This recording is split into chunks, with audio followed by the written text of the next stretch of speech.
नमस्कार दोस्तों। वो कहते हैं ना, लहरों को खामोश देखकर ये मत समझना कि समुंदर में अभी रवानी नहीं है। जब भी उठेंगे तूफान बनकर उठेंगे, बस अभी उठने की ठानी नहीं है। नमस्कार दोस्तों, एक बार फिर से आपका हार्दिक स्वागत है आपके अपने YouTube channel GK by Pradeep sir पे। और बच्चों, भूल मत जाना, कल 11 बजे हमें वही हैशटैग के साथ है लाइव आना है, hashtag speak up for HSSC exam. Link है ना, मैं डिस्क्रिप्शन में डाल दूंगा। कल सभी के सभी बच्चे कमेंट करना। और बच्चों, कल की मुहिम को हमें सफल बनाना है। और एक स्पेशल मैसेज आपके लिए, आप बहुत से बच्चों के, मैं गुरुजम्बेश्वर भगवान की धोख लगाने के लिए मुकाम गया हुआ था। कल क्लास नहीं हो पाई तो बड़ा मैंने खुद को, मतलब जब आपके सामने ना होना तो खुद अकेलापन महसूस करता हूं। और आज है ना, नींद भी पूरी नहीं हुई। 4 बजे सुबह सोया और सीधा ही यहाँ पर आ गया। 3 या 2.5 घंटे सोया होगा, क्योंकि कल हमें मुहिम भी स्टार्ट करनी है और आपकी स्टडी भी डिस्टर्ब नहीं होनी चाहिए। जीके का जो मॉडर्न इंडिया चल रहा है वो कल से रेगुलर कर देंगे बच्चों। हाँ, तमन्ना मैडम की बच्चों खुद हेल्थ इश्यू भी है, कुछ मैडम के एग्जाम है। अब मैडम है ना, मतलब 1 महीने तक आपको वीकली करंट अफेयर आपको पक्का करवाएगी। मतलब 6 दिन आपको ना डेली, अगर आपको टाइम ना मिले ना तो वीकली मैडम की करंट अफेयर आएगी ही आएगी। अब और आपको डेली करंट अफेयर के लिए मैडम की ना PDF है, जीके बाय प्रदीप सर का टेलीग्राम चैनल है जीके बाय प्रदीप सर का, जिसका लिंक डिस्क्रिप्शन में है। वहां पर डेली मैडम वो PDF डालती है, वहां से डेली आप PDF है ना बिल्कुल फ्री ऑफ कॉस्ट डाउनलोड करके पढ़ लेना। और हर वीक है ना मैडम एक करंट अफेयर की क्लास लेगी। महीने में 5 क्लासें मैडम जरूर लेगी। मैडम के भी एग्जाम भी है और कुछ हेल्थ इश्यू, तो उसके चलते तो ये आपके लिए एक सूचना है। तो आज हम हरियाणा जीके के ऐसे क्वेश्चन पढ़ेंगे जो बच्चों, मोस्टली बच्चों को पता नहीं होता। ये क्वेश्चन आया हुआ था कि हरियाणा सरकार ने शहीद उधम सिंह के शहादत दिवस पर किस तारीख को अवकाश से घोषित किया है। तो शहीद उधम सिंह का जन्म बच्चों 26 है, ये याद रख लेना, 26 दिसंबर 1899 को हुआ था। 26 दिसंबर 1899 को शहीद उधम सिंह का क्या हुआ था? शहीद उधम सिंह का जन्म हुआ था। शायद ही इन इंसान से कोई परिचित नहीं होगा। और एक हुआ था बच्चों 13 अप्रैल 1919 को एक जो जलियांवाला बाग हत्याकांड हुआ था, जलियांवाला बाग हत्याकांड हुआ था। और इस हत्याकांड में ना निहत्थे भारतीयों पर की जानकारी दी थी एक भारतीय व्यक्ति था, लाला हंसराज, गद्दार व्यक्ति था। इसने इस जुलूस की जानकारी दी थी। और ये जो है ना बच्चों, जनरल डायर, कौन था? जनरल डायर ने ना निहत्थे भारतीयों पर गोलियां चलवाई थी। और इन्होंने ना 1940 में जनरल डायर को क्या कर दिया था? गोली मारी थी। क्या मारी थी? गोली मारी थी। देख लो बच्चों, 21 साल बाद है ना, घर वाले ही ना, मतलब 1919 का हत्याकांड है, गोली 1940 में मारी है। 21 साल बाद तो घर वाले भी खुद को भुला देते हैं अपनों को। लेकिन शहीद उधम सिंह जी को मैं नमन करता हूं कि इन्होंने भुलाया नहीं अपने भारतीयों को। और इनको ना 31 जुलाई को 1940 को क्या दी गई थी? फांसी दी गई थी यूके में। तो 31 जुलाई को इनकी ना शहादत पर अवकाश घोषित किया गया है। तो 31 जुलाई प्रतिवर्ष याद है रख लेना। जन्म पंजाब में इनको हुआ था। आगे क्वेश्चन आया हुआ था बच्चों, हरियाणा में पुरुषों द्वारा शीतकालीन में पहनने वाली मोटी सूती की मोटी चादर क्या कहलाती है? शीतकालीन में मतलब पहने जाने वाली मोटे सूती धागों की मोटी चादर क्या कहलाती है? उसको खेस बोलते हैं। क्या बोलते हैं बच्चों? शीतकालीन में पुरुष, शीतकालीन का मतलब है बच्चों सर्दी में। सर्दी में जो पुरुष है ना, जो चादर ओढ़ते हैं ना सूती, उसको क्या बोला जाता है बच्चों? खेस बोला जाता है। क्या बोला जाता है? खेस बोला जाता है। और जो इम्पोर्टेंट है बच्चों, सबसे ये पेपर में ज्यादा इम्पोर्टेंट क्वेश्चन रहेगा बच्चों, पगड़ी। पगड़ी किसे पाग, वो बच्चों एक वीडियो में ना पहनावे पर एक वीडियो अलग से डाल दूंगा।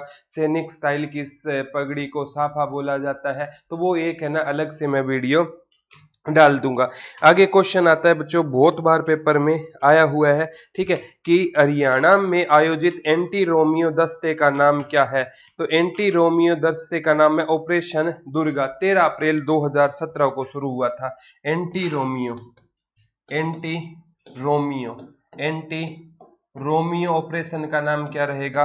ऑपरेशन ऑपरेशन दुर्गा कब शुरू हुआ था? 13 अप्रैल को और 2017 को शुरू हुआ था।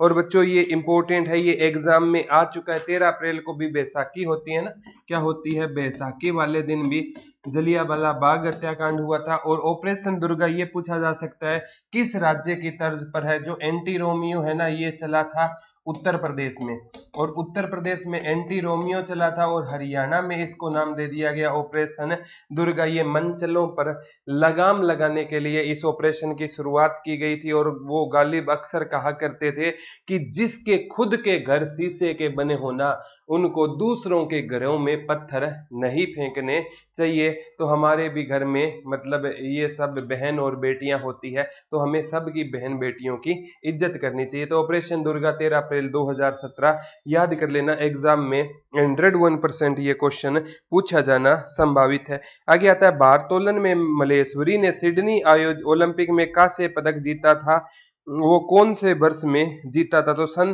2000 में जीता था कर्णव मलेश्वरी ने। सन 2000 में किसने जीता था? कर्णव मलेश्वरी ने जीता था। और इनको ना मतलब इनका जन्म कहां पर हुआ था बच्चों? आंध्र प्रदेश में हुआ था, लेकिन इन्होंने शादी कहां पर की थी? हरियाणा के यमुना नगर में की थी। और सन 2000 में ना सिडनी ओलंपिक जो ऑस्ट्रेलिया में आयोजित हुआ था, उसमें क्या जीता था इन्होंने?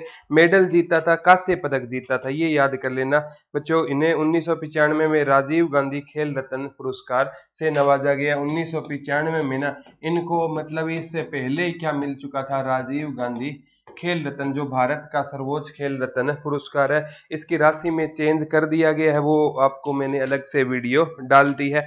और बच्चों इंपॉर्टेंट क्वेश्चन क्या बनता है कि देश का पहला कृत्रिम रबड़ संयंत्र कहां पर स्थापित किया गया? तो बच्चों ये पानीपत हरियाणा में 19 नवंबर 2013 को 29 नवंबर 2013 को क्या है बच्चों? रबड़, ठीक है।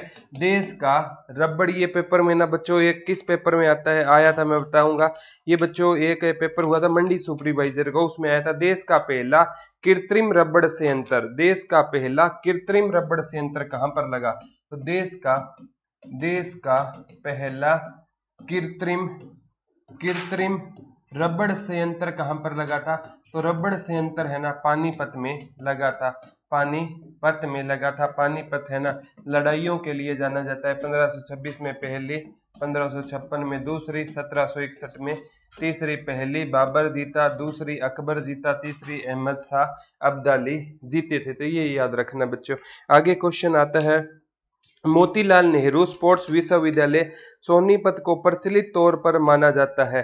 तो बच्चों मोतीलाल नेहरू स्टेडियम है ना 1973 में स्थापित हुआ था। इसका नाम है 20 वान मील। 20 वान मील, ये नया क्वेश्चन है बच्चों। 20 वान मील के नाम से जाना जाता है किसको? मोतीलाल नेहरू खेल स्टेडियम, जो भी स्पोर्ट्स यूनिवर्सिटी का भी दर्जा मिला है, ठीक है। इसकी स्थापना 1973 में कहां पर हुई थी? राई सोनीपत में हुई थी। राई सोनीपत में हुई थी। और इन्हें किस नाम से भी जाना जाता है? 20 वान मील के नाम से भी जाना जाता है। तो ये याद कर लेना। और मोतीलाल नेहरू खेल स्टेडियम कहां पर है? राई सोनीपत। और सोनीपत को क्या कहा जाता है बच्चों? एजुकेशन सिटी कहा जाता है। क्या कहा जाता है? Education city. यहाँ पर एजुकेशन हब आए ना तो आपका आंसर हो जाएगा गुरुजी एजुकेशन हब है ना, हम किसी और को नहीं बोलते, रोहतक को बोलते हैं। और एजुकेशन सिटी हम किसी और को नहीं बोलते, बल्कि सोनीपत को बोलते हैं।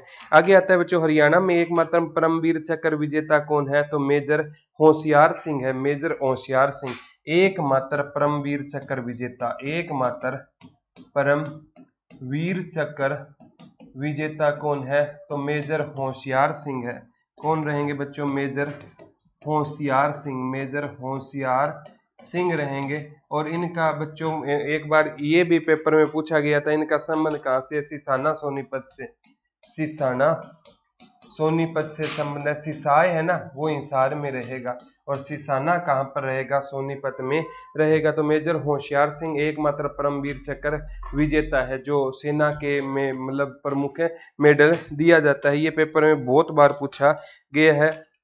अगला क्वेश्चन बहुत ज्यादा बार पेपर में आने के चांसेस रहेंगे कि आपातकाल 25 जून 1972 से 21 मार्च 1977, यानी 1972 से जून 1972 से 21 मार्च 1977 के बीच में क्या लगा था बच्चों? इमरजेंसी या आपातकाल।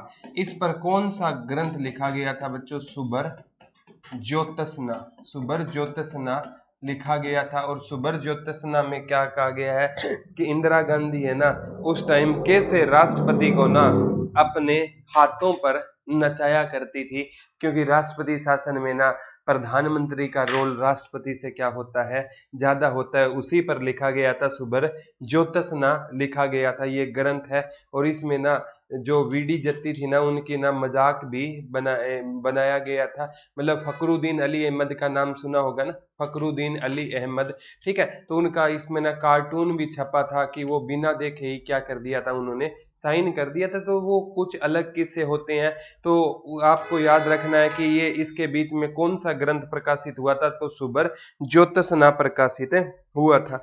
ये पेपर में बहुत बार पेपर में आता है। आगे पूछा था बच्चों कि महमूद गजनवी ने ना थानेसर पर कब लूटा? वैसे ये बच्चों महमूद गजनवी, अब सभी बच्चे सोच के गए थे 1014 ऑप्शन में नहीं था, तो पहली बार 1009 में आया था। इस टाइम ये क्या नहीं हो पाया? सफल नहीं हो पाया। इसको पता चल गया कि जो यहाँ का राजा है ना वो शक्तिशाली है, तो ये वहां पर छोड़कर चला गया। आरा नहीं था, अटैक किए बगैर चला गया। दोबारा आया था 1014 में, और यहाँ से ना थानेसर से एक मूर्ति ले गया था, चक्र स्वामी महाराज की मूर्ति ले गया। यहाँ से कौन सी मूर्ति ले गया? चक्र स्वामी महाराज, यानी भगवान श्री कृष्ण की ये क्या ले गया था? भगवान श्री कृष्ण की क्या ले गया था? ये मूर्ति। यहाँ भगवान श्री कृष्ण के अवतार मतलब विष्णु जी भी बोल सकते हो। तो ये इतना याद रख लेना, ये चक्र स्वामी महाराज की क्या ले गया था? मूर्ति ले गया था। किसकी मूर्ति ले गया था? चक्र स्वामी। कब? 1014 में। और महमूद गजनवी के साथ है ना 4 इतिहासकार भारत आए थे। एक आया था फिरदौसी आया था। कौन आया था?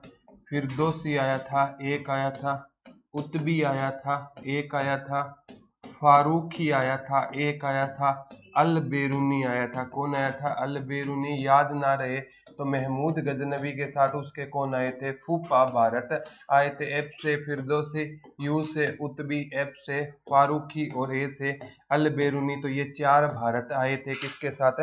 महमूद गजनवी के साथ ये 4 इतिहासकार कहाँ पर आए थे? भारत में आए थे। फिरदौसी की पुस्तक पूछी जाती है शाहनामा, और अलबेरूनी की पूछी जाती है बच्चों ताकीद ए हिंद। ताकीद ए हिंद पूछी जाती है। और इसे हिंद का क्या कहा जाता है? दर्पण भी कहा जाता है। और इसमें ना किसका वर्णन मिलता है? ब्रह्म सरोवर का वर्णन मिलता है। तो अलबेरूनी की ताकीद ए हिंद में किस सरोवर का वर्णन मिलता है? ब्रह्म सरोवर का वर्णन मिलता है। तो ये याद रख लेना बच्चों, बहुत बार एग्जाम का ये क्वेश्चन हिस्सा रहता है। आगे आता है 1857 के विद्रोह में पटौदी का नेतृत्व किसने किया था? 1857 के नेतृत्व में पटौदी सबसे पहले पता होना चाहिए कहां पर है? गुरुग्राम में।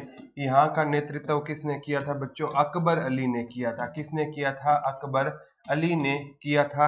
अगर आए बच्चों से इंपॉर्टेंट बात आती है, ठीक है, यहाँ से क्वेश्चन बहुत बार यही क्वेश्चन आया था कि 1857 की क्रांति में पटौदी का नेतृत्व किसने किया था? अकबर अली ने किया था। बहादुरगढ़ का पूछे ना, बहादुरगढ़, तो बहादुरगढ़ का बहादुर जंग ने किया था। किसने किया था? बहादुर जंग ने किया था। इंसार का पूछे, भट्टू का पूछे ना, मोहम्मद आजम ने किया था। मोहम्मद आजम ने किया था। मोहम्मद आजम ने। बल्लभगढ़ का पूछे, बल्लभगढ़ का पूछे तो राजा नाहर सिंह ने किया था। राजा नाहर सिंह ने बल्लभगढ़ का नेतृत्व किया था। मेवात का सदरुद्दीन मेवाती ने किया था। सदरुद्दीन मेवाती ने मेवात का नेतृत्व किया था। ठीक है, तो ये पेपर में आता है। हाँसी का मुनीर बेग और एक उनके साथ और थे। मुनीर बेग ने हाँसी का क्या किया था? नेतृत्व किया था। तो नेतृत्व से भी क्वेश्चन आते हैं बच्चों। एक क्वेश्चन यहाँ से बनने ही बनने हैं। आगे आता है नंदीग्राम किसका पुराना नाम था? तो बच्चों नारनौल का पुराना नाम क्या होता था? नारनौल। सबसे पहले होना पर नारनौल कहाँ पर है? महेंद्रगढ़ में है। और नारनौद है ना, नारनौद जो पिछली बार कैप्टन अभिमन्यु का चुनाव क्षेत्र था वहां से है ना, ये हिसार में है। कहाँ पर है? हिसार में है। ठीक है, तो ये याद रख लेना बच्चों कि नारनौल है ना, इसका पुराना नाम क्या था? नंदीग्राम था। क्या था? नंदी ग्राम होता था। नारनौल का पुराना नाम क्या था? नंदी ग्राम होता था। ये क्वेश्चन है ना बहुत बार एग्जामों में आ गया। नंदीग्राम किसका पुराना नाम होता था? नारनौल का। सिरसा का, जैसे सेरिस्कम आ गया क्लास में, सिरसा का को क्या नाम होता था? सिरसा का नाम बच्चों सेरिस्कम होता था। क्या होता था? सेरिस्कम होता था। सिरसा का क्या नाम होता था? सिरसा का नाम सेरिस्कम होता था। काफी बार बच्चों ये क्वेश्चन है ना एग्जाम का हिस्सा होते हैं। आगामी एग्जाम में भी बच्चों क्वेश्चन आएंगे ना, तो आपके गलत नहीं होने चाहिए। और क्वेश्चन गलत हो गया ना तो बच्चों सिलेक्शन रुक सकता है, तो ये बात ध्यान रखना बच्चों। आगे एक बार क्वेश्चन ये पूछा गया था, खालिस्तान के दौरान संपूर्ण हरियाणा पर अंग्रेजों का अधिकार हो गया था।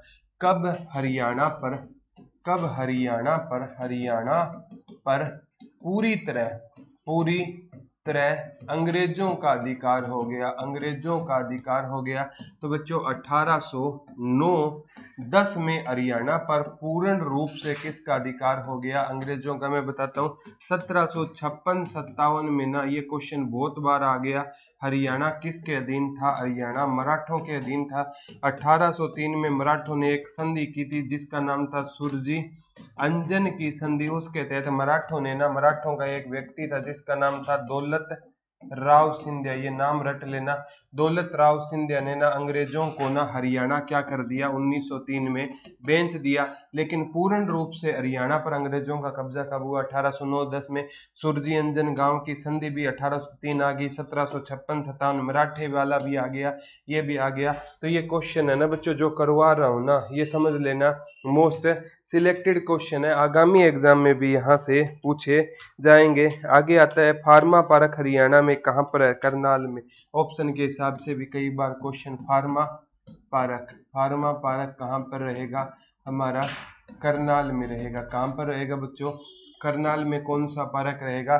फार्मा पार्क कहाँ पर रहेगा? हमारा करनाल में रहेगा। ये भी आ सकता है। अभी बच्चों हरियाणा के मुख्यमंत्री ने घोषणा कर दी है कि जो ये खरीफ की फसल है ना, इसमें ना जो मतलब बारिश के कारण किसी या जो अभी बीमारी पेराविल्ट बोलते हैं जिसको, जिसमें नरमा सूख जाता है, कि उसके तहत है ना जिसने बीमा करवाया है ना उसको भी मुआवजा दिया जाएगा। गांव के स्तर पर ना एक कमेटी के तहत है ना इसकी जांच की जाएगी पीछे से, और बाद में ना हर गांव में अलग अलग मुआवजा हर एक किसान को दिया जाएगा। देखा जाए तो किसानों के लिए ये क्या है? एक राहत की खबर है। लेकिन राहत की खबर के साथ कल फिर बताता हूँ 11 बजे बच्चों जो हमने मुहिम स्टार्ट की है ना, कल 11 बजे 17 तारीख को, ठीक है 17 सितंबर को 11 बजे, फिर बच्चों बता रहा हूँ 17 सितंबर को 11 AM है ना आपको लाइव आना है। और ये हैशटैग है ना मैं कम्युनिटी में डालता हूँ, वो कौन कौन से हैशटैग को आपको ट्रेंड करवाना है। तो बच्चों कल अगर हम है ना एक साथ मिलकर इस मुहिम को आगे बढ़ा पाए ना तो ही हमें सफलता मिलेगी। और आपकी क्लासें है ना वो कल से इंडिया जीके की या जो भी क्लासें हैं वो सुचारू रूप से शुरू हो जाएगी। तो आज के लिए बच्चों इतना ही है। कल आपसे ना हम दोबारा 10:50 पे हो सकता है मैं लाइव आकर भी आपसे रूबरू हूं, तो कल आपसे दोबारा मिलेंगे और फिर एक नई ऊर्जा के साथ इस ट्विटर कैंपेन को सफल बनाएंगे। तब तक के लिए धन्यवाद दोस्तों। जय हिंद, जय भारत।